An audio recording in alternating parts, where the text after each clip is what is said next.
under God, indivisible, with liberty and justice for all. Please join me in a moment of silence as we recognize those who have fallen for our safety and those who are currently out there protecting us.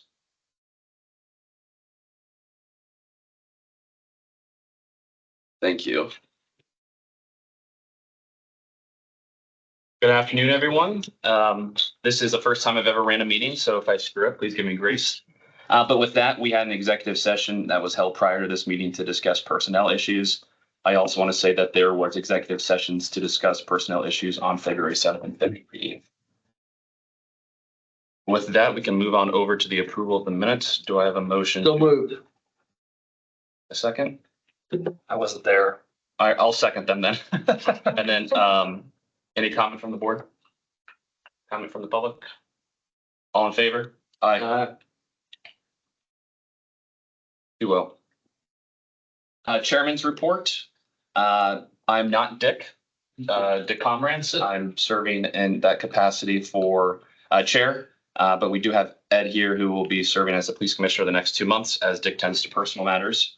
That is all for my chairman's report, but I'd like to pass it over to Ed. Yep, happy to be here. Happy to fill in for Dick in the interim and wish speedy recovery to his wife as she underwent surgery recently. And that's why Dick's not here. Otherwise, he would definitely. Thank you. Tom? I was pleased to see the event yesterday and spent about 30 minutes there. I thought it was nice. It was good representation from the department and positive on the community. Thank you, Tom. With that, we will move on over to you, Chief. Any reports and concerns? Yes, so piggyback on what Tom said yesterday was, we had a coffee with the conversation event at Westtown Giant in the Marketplace Shopping Center. It was very well attended by, both residents, customers, our officers. It was a very good event. It was some good conversation where we addressed some concerns, traffic concerns and such from the shoppers that were there during the day. So hopefully we'll be able to do more of those going forward in 2025 here. Sent out last week complimentary letters to the police commission members. Just to give you a background on some of those letters. Those included, one of those included an East Goshen resident who thanked Officer Wheatcraft for his assistance in an identity theft incident. Another included a mother of a young girl who was injured in a motor vehicle crash who thanked Officer Sardella for his assistance in helping her. There was a correspondence from the Chester County Mental Health Department thanking me for spreading the word about the Mental Health 988 hotline. And there was an extremely nice letter from a young girl who back in 2020 was physically abused by her mother's boyfriend and neglected care by the mother to the point where she nearly died as a result of it. She was 9 at the time. She's 14 now. So she just gave us a nice letter giving us an update on what's going on with her and thanking us. So those were the compliments. No concerns at this time. Thank you. Any questions? Yeah. Great. Chief will continue with you with statistic reports. So in January, the Westtown East Goshen Police Department handled 2,026 calls for service. In Westtown specifically, there were 869 calls. East Goshen, there were 1,151 calls. Breakdown of the calls can be viewed on the PC pack, Police Commission packet, on our Crime Watch page. But additionally, I would like to remind the public about our Crime Watch page. If you go to if you just Google Westtown East Goshen Police, it'll take you to our Crime Watch page. At the very top right corner of the page, it'll take you to a crime mapping map. You click on that, it'll take you to an interactive map that will show the region, show our jurisdiction, and it's connected through our report management system. It will show details as to what incidents have occurred in your neighborhood. So you could click a filter search for 2024 to see if there were any burglaries, and you'll be able to check that out. So it's something that we haven't really promoted as much as I'd like, but I think it's a really good feature for our residents. Some frauds, again, I addressed this in both township meetings earlier this week. We continue to take incident reports concerning frauds. In January specifically, we took 22 frauds. Again, we want to remind the public never to give out financial information to anyone who asks for them, whether you're contacted by phone, email, or even through social media. I'll give you an example. We took an incident in January where a young woman in her 20s posted a video to TikTok. she was contacted or direct messaged through her TikTok account by somebody basically asking her to be able to paint her. So I'd actually asked my own daughter last night what she meant by that. But actually what this person was saying was take a screenshot and provide a painting of her likeness. They engaged in conversation about how she would be paid for that. This young victim provided this person that she did not know, obviously, her bank account information. Subsequently, that person got into her bank account, froze her account. Luckily, in this case, the young woman was not out any money. She was able to catch it in time. She contacted her financial institution. But if that were to go through, she would have lost a substantial amount of money. So again, even through social media. One last trend, it wasn't really a trend, but it was an incident that we do find throughout the year, having the YMCA, Planet Fitness. We took a theft from the report from the Planet Fitness back in January. 2 victims in that case. They went in, put their personal belongings in an unlocked locker, didn't lock it. Subject ended up stealing their debit cards or credit cards, went to local establishments, used the cards. In this case, through great investigative work by our detective unit, we were able to make an arrest in that case. So again, we remind our citizens to, if you're going to the Y, just take the lock with you and lock up your locker and your car. Don't leave anything visible within your car as well, because we're eventually going to be seeing car break-ins. It happens every year. So that's all for the statistical report. Wait, Chief, Tom, any questions? No, not for me. None for me. All right, we're gonna go ahead and move on over to the Township Roundtable. I'll start with Mila from Westtown. Just a couple of things. We're still getting calls pertaining to ice rinks. Teams are exercising on a parking lot, and the neighbors are very unhappy about the noise that comes with that. On West Pleasant Grove Road, we continue dealing with one property owner who is parking his cars in the front lawn, and the way that he parks it, you really have to slow down to make sure that you do not hit one of his cars. I talked to him multiple times. He is asking for a speed hump in front of his home. We will be redoing West Pleasant Grove Road as part of our road program for this year, but it's probably not going to be the entire segment just because of the amount of work that's going to be involved in it. It's probably going to be just a segment from Westminster Presbyterian to where the tree line ends on the left side in Craig Valley. There was a fire on Jacqueline Drive at the house. So we've got some property owners we're calling to let us know how to go about their things related to insurance and making sure that their house is looked after while they're working on their permits. And there was a dog biting incident, and the property owners called us asking to issue violation notice to the owner of the dog. It was on Sage Road. I don't have property owners information. So we did ask him to contact police for follow-up, so I'm not sure if they did.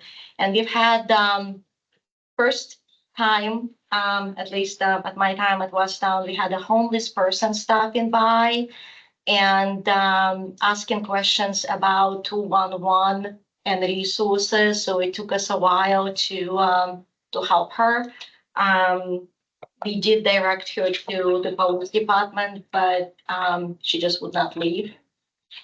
So we called 211 for her, and there was some sort of communication between the resident, something has to do with her residency. And one of the commission members asked me if WeGo can post road closures. So during the wind event, we had a lot of roads that had to be closed, and the residents didn't know which roads were open and were functioning. So they went on WeGo website trying to find that information. That information was not posted. So I don't know if you've done that in the past or. We have, and with this most recent windstorm, the officers were extremely busy with trees down, and they couldn't do it within the time. But going forward, we have in the past. We'll continue to, at least at the back end, to say, Same for Public Works. And Public Works are out and about, and then they tell me after the fact because they are cleaning up the trees, not to provide the information. So that's it.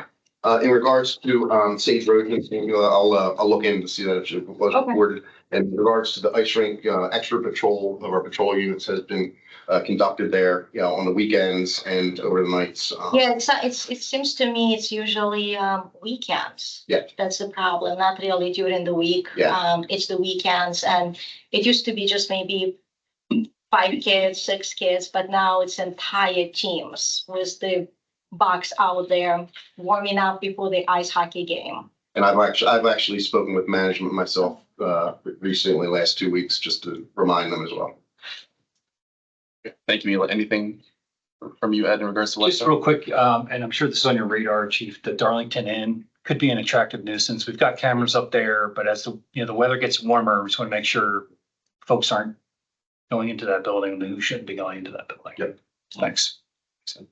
Derek, East Goshen. Thank you. The only thing I had mainly was, and I think this was after you left the meeting the other night, we had something on the agenda, a family who has emergency access easement road, on their property, and it's in the back of the Cornwallis neighborhood.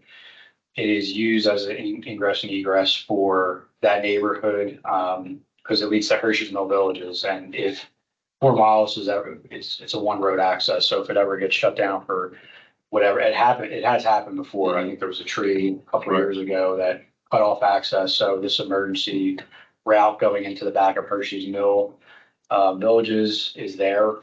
This family has this easement on their property. It is a paved easement, emergency access road on it. Anyway, long story short, they are not happy because people are using it as basically a walking trail to get their steps in, even though they're not supposed to be on there. The signage is not very good. I think there's one sign, but admittedly, it doesn't really give you the impression that this road can't be walked on. It's not, it's not allowed. So anyway, the son of the property owner came to the meeting and was giving his opinions and gave us some information on the background of it. And his request was more signage and then also another gate on the other end, because the one gate's locked up, but the other side does not have a gate. Right. The board did not want to put another gate right now. What they did want to do was do some enhanced signage. So that's kind of where you come in, and I was going to email you yesterday. I just got tied up, but I wanted to work with you to see what amount of signage may be good for that stretch. And, we can go over that based on the length of it, but also, just no trespassing signs. Is there other signs that I'm not thinking of that maybe work well in that instance? So I might shoot you an email later today, and maybe we can go over that and get some input before Public Works actually does the signage. Yeah, that'd be on great. there. There was also another, and Brian Everhart was going to look into this too, but he was also not happy that the emergency access on the Hershey's Mill side was locked, and they have the gate because technically it's on their property. They have the key to the gate because it's on their property. So he was wondering if, it doesn't have to be locked, or if it does have to be locked, could his family get a key? So Grant was looking into that because it was his opinion that it wasn't legal to do that, but Grant didn't really go in and say that off the cuff. I will say we've had to cut it with bolt cutters, and it's been pretty easy. We haven't had an issue with it, but it made him a little uncomfortable to have. So again, I'll follow up with the email, but that was the only thing I had recently. Other than that, winter operations is killing us, and I can't wait till spring. Thank you, Derek. One thing I do want to add to this, I think the last meeting I had asked for, on behalf of a resident, additional patrol coverage on Reservoir Road with people running stop signs. And I've seen officers there multiple times, and thank God those are times I've come to a complete stop. So it's been a nice reminder and seeing everyone over there. So thanks for your attention to that. With that, we can go ahead and move on to approving the January 16th bills. But before we do that, I want to see if Kathy has anything to add. No, I don't. I'm good. Okay. Do I have a motion to approve the bills? So moved. Second. Second. All right. Any comment? Any public comment? All right. All in favor? Old business accreditation update. That's you. So it's progressing well. Our final assessment will be next Friday, the 28th. The assessment actually already began off-site, where they were looking at our policies and our proofs of compliance. So that, from what we have been told, has gone very well. But we're looking forward to next Friday and having that final assessment, complete. I did speak with the assessors in regards to the police commission coming and meeting them. With the time, they suggested probably towards at the end of the day. We're thinking, I don't have an exact time right now, but I could, if anybody would want to come to meet the assessors, see how we did. I could shoot a text and let you know a little bit ahead of time once I have a better idea how the date's flowing. But that's as far as the assessment goes. We're looking good. Okay, thanks, Chief. Just one quick question about that. Is that afternoon, will we know if we pass the credit? Yes, Okay. yes, And then regardless of if I'm or others are able to make it, you just let us know. I'm assuming we'll Absolutely. pass. So, absolutely. great. Questions, Ed, Tom? No. Okay. Moving on over to commercial vehicle skills. I think this is just something that we have on a standing agenda. I don't see if they want to discuss it. Move table it. Yeah, I have no interest in talking about it right now. Ed, do you? Okay. With that, I think that maybe a Corporal Lord thing about the LED lighting, but if not, Yeah, I actually, if I. Oh, go ahead, Jim, sorry. Start with it, yeah. he had our presence here today, so I didn't know if we were, yeah, go ahead. No, and I just want to thank Corporal Large, but it was a pretty large project that he put on with the contractors. I'll let him speak to where we're at with it, but I just want to thank him for his hard work on that. So I got an update this morning. We had additional lights that had to be ordered that were not in the supplier. They're supposed to be in the beginning of next week. We have some other issues for actual installation that we can't get done next week because we have other things to do. But within the next couple of weeks, we should be completely LED. Great, fantastic. Thank you. Questions? One thing I did want to talk about from old business that, one of my favorite officers stopped, they're all my favorite, but one of my favorites stopped by the other night dropping off. Oh, you got it that one. Yeah, no. Stopped by the other night with my packet. And they still had, I know we discussed previously purchasing magnets to cover Thornberry on the vehicles. For some reason, maybe his just didn't have it because it fell off or anything. We didn't purchase. We didn't purchase them. We had the conversation about it, but we didn't. Right, and the idea was we would do it through attrition, but now that's being Because we got 2 cars this year. 2 cars this Yeah. year, so that would leave us with about 7 at the end of the year that we would have to have redone. Okay. I believe it's somewhere around $65 a car. Okay. That's something you want to explore or do you just want to talk about it later? And $65 times 7. Move it, we get the cars correctly marked. That's quick. Yeah. Do we have to have, does that need to be advertised, anything before? Can we just go ahead? No, Just a that's second. fine. Yeah. Yeah. Second, All right, all in favor? aye. Actually, before that, I'm sorry, do we have any comment from the public? Yes. If I may say, that was a year ago. That's fine. Okay. Yeah. If there's any adjustment in that. Yeah, if you mind, let us know. Yeah. I will bring it back to you. Yeah, I think regardless, you have one up. Sure, but yeah. Yeah. All right. Yeah. All in favor? Aye. That was quick. Thank you for that. Thanks. With that, the shredding resolution, It just basically needs to be signed. And that's it, because it was brought to your attention last month. No one signed. Oh, give me. We're good there. questions? Moving along to the tech room HVAC update. We do have a final inspection still by Andy Kirk from Westtown Township, but the work is done and the room is cool. I appreciate that, and thanks for getting on that so quickly. And I have the permit for you, Jason. Okay. One thing I want to be able to, we can have a conversation about in the future regarding this is I never see a commission say no to getting the HVAC updated and us having to approve that.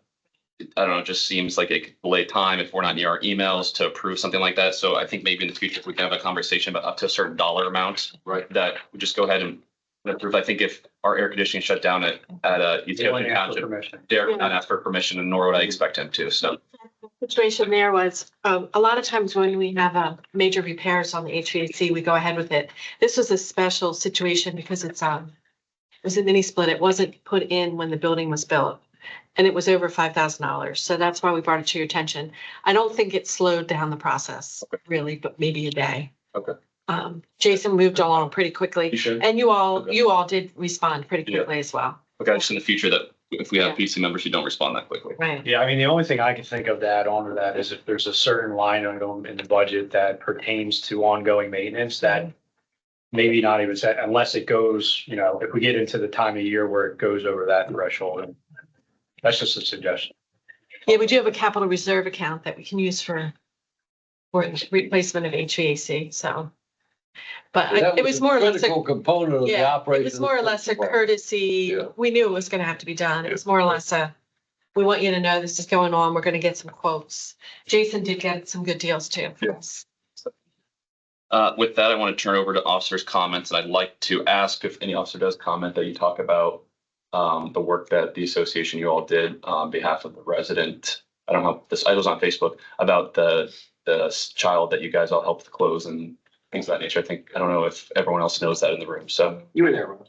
Yeah, I'll speak to that. Russ Weaverly, Vice President of the Police Association. Can you speak up? Yep, Okay. we received a call, or Kathy received a call from a member of Gaudensia House. So there was a young boy that was in need. He was placed in a bad situation last minute. Brought to Gaudensia House, was expected to start school the next day, but unfortunately he did not have the clothes or the supplies that he needed in order to really start school appropriately. Apparently he had gone to school one day and, you know how kids are. He was made fun of, and he ultimately didn't want to go back to the school, so he wanted to go through that again. He didn't have a coat or shoes and his clothes were filthy, And no filthy Eagles thing for Friday. and filthy dirty. Yeah. Mhm. He had flip flops, I think he was wearing too in Flip-flops. the middle of winter. Yeah. No coat. So as soon as we found out, we jumped right on it.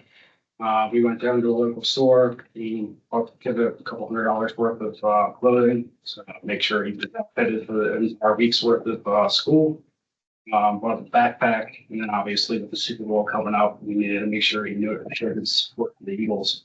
We were told that he was a big sports fan, he was into the Eagles, which was double in there.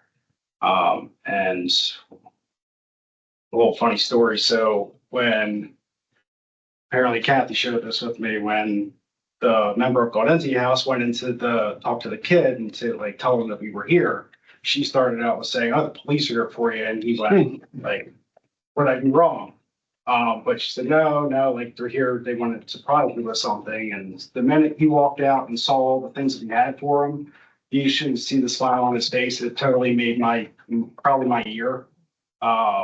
He was even more thrown back once he saw the sneakers that Officer Rodriguez gave him. Him and Officer Rodriguez shared the same shoe size, which they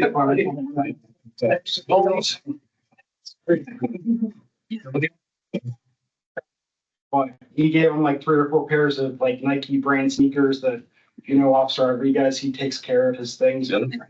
Yeah. Like they were pretty much brand new.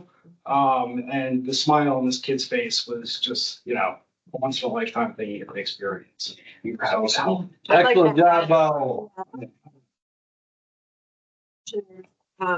Joined forces and got him a really nice winter coat as well. And the day after they were there, the young man woke up by himself with no alarm and was completely dressed, ready for school with a big smile on his face. And the day before, he changed his shoes every couple hours to the 4 different pairs of Nikes. So Did he wear a coat? yes, he did. I sent you a picture. It was green. It was, See any kids wearing coat in high school? Yeah. well, he's 10 years old. Oh, He's 10. Yeah. Perfect timing too, because the school that he was going to, they're like Eagles, Oh, Steelers, Brad Day. gear, same for Super Bowl. Yeah, I figured you all may have other comments. I want to make sure that that was that was made known. And then also I say this every time, but Officer is Devin Hyman? Is that Hinman? I'm sorry.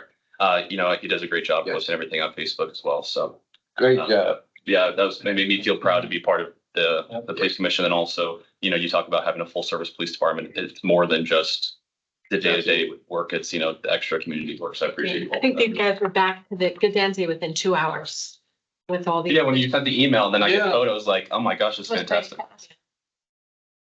I think Milo's gonna donate a bike. Yeah, I have a bike. Yeah. I got like 6 bikes. How many bikes is? Jeez, that's a lot. I got a lot of kids. There's a lot of children at Gaudensia and on occasion they'll call and we will get, diapers and things like that. But this one was just more urgent and we just felt really bad for the child that he was bullied. I did find out one of our officers' sons is in the same grade and he evidently played football with them during recess. So things are Nice moving to along. have. Yeah. So. Comments? So I did want to add one other thing. So we were curious as to the status of the manpower study. I think it's kind of the elephant in the room. I didn't know if that's something you could provide us with as to like what the plan is or a timeline. Speaking on behalf of the association, there's a lot of officers that are chomping at the bit to figure out which direction the police department's going in. I know you guys have been working, I don't know if the timeline's been placed on the process or anything like that, but anything you'd be able to give us, myself, members of the police department as to what to expect, even if it's vaguely what to expect, would really put some of our officers at ease. So I'm sure you all can understand that when it has to do with your livelihood, when there's a big question mark, it really affects, your mental health, your family life, your work. So anything you'd be able to give would be really appreciated. Sure. And that's why I figured I said you'd probably have other comments. But I hear you. We hear you. We've not had enough time to review the full entire report yet. Our boards have not yet received it, nor have our township managers. I think when Dick outlaid the timeline back in January, we're still sticking to that. Obviously with his absence, it provides a unique perspective, but we will give you the police study. That's not a question. We've said that all along. As it regards to timeline, I don't know the exact date, but you all will receive it.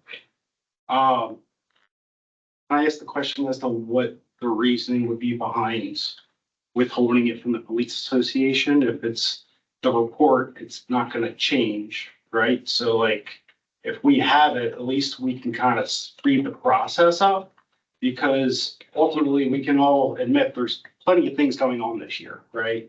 Contract negotiations with the townships, the association, the commission, manpower study, changes within the police department, accreditation. If we're able to look at that report and then the same amount of time you're studying it, we're studying it, we can come to the table rather than come to the table, you give us the report, and then we got to go back and study it now and then meet again later. Just for the sake of speeding up the process, I would like request that it be provided a little bit sooner, but ultimately, again, it's your report, it's your decision. That's just the association stance on. I hear you. Thank you. Any comments? No, I mean, my understanding, and I'm the new guy in the room, is that there's still some things that need to be addressed in the report. So when you say it's not going to change, I don't know if that's 100%. As in regards to the contextual standpoint, it's not like we did not go back to Eric and say, hey, you said A, B, C. We were actually looking for D, E, F. Correct. Yeah, I want to get a comment on that because I've heard the rumor from the police department that after we got the initial report that we were going to change or get Eric or DLG group to change stuff. And I will look you in the eye and tell you one thing. We did ask him to change something on the report. There was a typo in there where they referred to WEGO as WEDO instead of GO, and it was twice or three times. So if there was a change made, it was a typo change on the term WEGO. Nothing else has been changed since the report was written. So if you would help us to spell that, that there was no interaction from this commission after to say, just like you said, would you change ABC to DEF? Absolutely not. Except DGO to WEGO or WEGO, whatever. Well, I would just add in one more request that when you do get the final report, if there was a way to give us the original, just to subside any sort of question mark as to what was actually changed in it, just so we could put people's minds at ease and prevent any sort of future speculation if there was something, not to say that you would, but I don't want to present the circumstance where anyone could ask that question, right? So that's all I ask, just to kind of help keep the relationship between the association and the commission in a good standing, which is ultimately what we all want. We all want to serve the public. We all want to get along. We all want to be operational and functional and professional. So. Thank you. Yep. Anything else from anyone? Okay, with that, we'll go ahead and move on along to the overtime. Chief Basile, or is that Kathy? I have. So between December 30th, 2024 and January 26th, 2025, there were a total of 241 hours of overtime. 15 hours operational overtime, 28 hours of personal overtime, 110 sick hours or sick hours of sick overtime, 88 hours of patrol overtime. A large portion of that patrol overtime was covering the loss of Officer Cummins, who resigned in the beginning of 2025. The average for the last 3 months of overtime total is 302 hours. Questions? Comments? With that, we will go ahead and move along to the month-end report. Jason, all of a sudden the report is too big. Sorry. Well, I will, you can see the points that I'm going to make. So this is obviously just for the month of January. We are less than 0.5% over budget for payroll. And that has a lot to do with the fact that we have the miscellaneous special detail pay of $12,677 that will be refunded to us. Thank you. Our benefit expenses are 2.89% under budget. Vehicle expenses are under budget by about 4.5%. And we're over budget on other expenses, which is not unusual for the month of January, by 11%. The total budget, we are under by 1.5%. Question from the room? That Chief, I'll kick it over to you for the PPU report. So for the month, the split between East Goshen and Westtown was Westtown 45.9%, and East Goshen 54.02%. Obviously, we're just tracking that just for our purposes right now. Thank you. Any questions? Moving along to public comment. You're always our number one public guy, Dave. Appreciate you. And we don't have anyone online, do we? Cool. No, we did not. Okay. Well, we have Ryan Benningfield. Okay. I will leave any public comment from the Zoom room. Okay, with that, I would entertain a motion to have the meeting adjourned. So moved. In a second. Second. All in favor? Aye.